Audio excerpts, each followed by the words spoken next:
Kalian tahu nggak kaca terbuat dari apa? Ternyata kaca itu terbuat dari pasir silika dan pasir biasa. Kita tahu dong, pasir silika dan pasir biasa banyak terdapat di pulau. Nah, saya kasih ilustrasi.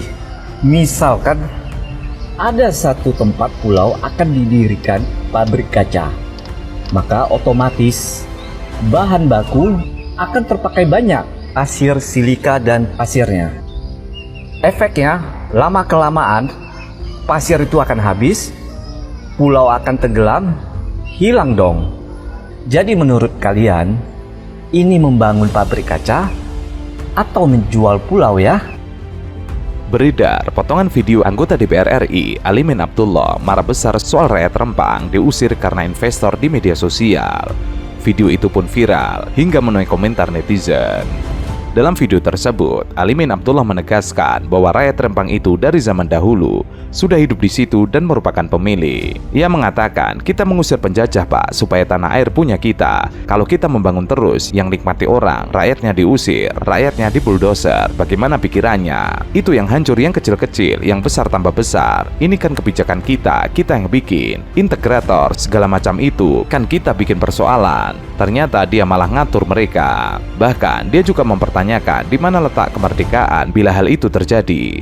Di mana letak kemerdekaan kita kalau segala kita atur mereka, nafas kita diatur mereka. Ia juga menyebutkan bila seperti itu merupakan kesalahan pemerintah, maka dari itu ia katakan sebagai wakil rakyat juga harus mengecek kasus ini. Yang terjadi di Rempang sekarang nggak lebih kurang juga sama. Itu orang dari zaman dulu sudah hidup di situ, pemilik. Kita yang mengusir penjajah Pak supaya tanah air punya kita. Kalau kita membangun terus yang menikmatin orang rakyatnya diusir, rakyatnya dibuldoser, gimana? Ini pikirannya begini.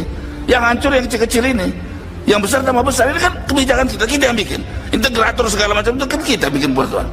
Ternyata malah dia ngatur mereka, ini untung.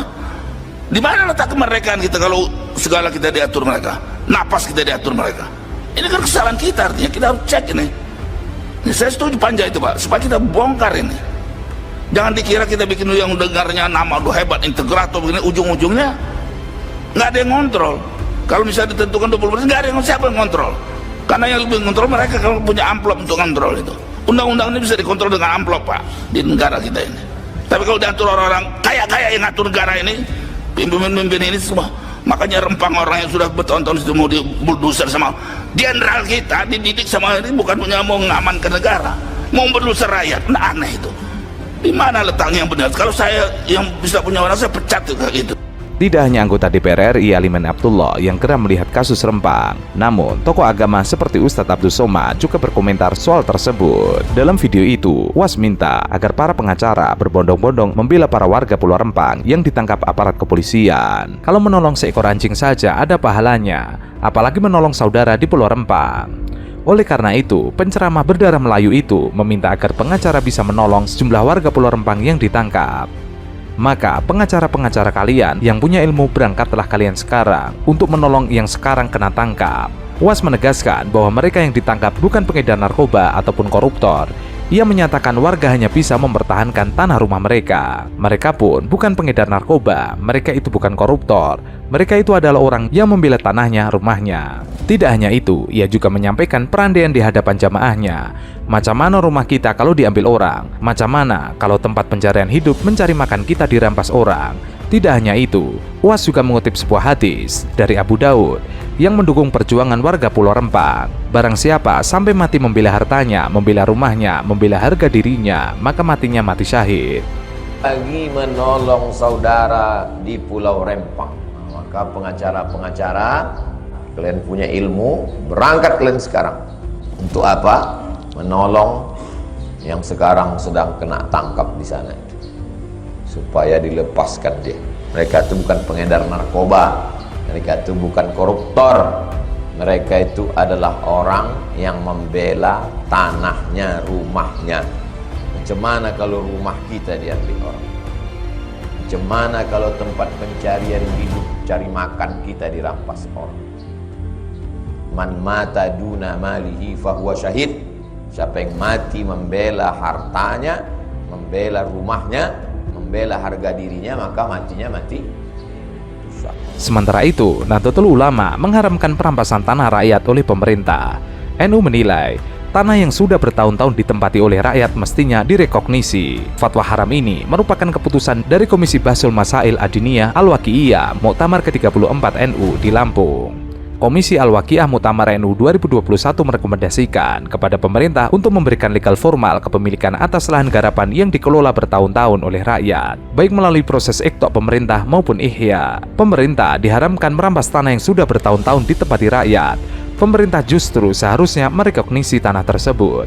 Pemerintah harus melindungi aset rakyat sesuai dengan prinsip keadilan dan kemaslahatan.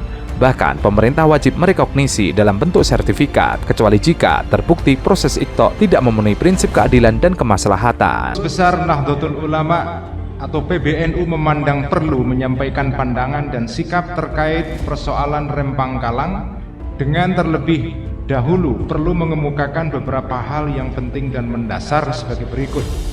Pertama, PBNU senantiasa menyimak dengan saksama seraya terus mengawal derap langkah kehidupan kita bersama dalam bermasyarakat, berbangsa dan bernegara. Kedua, PBNU berpegang teguh pada iktikad baik dan nilai-nilai keutamaan serta bersandar pada objektivitas dalam menentukan pandangan, posisi, sikap dan perannya.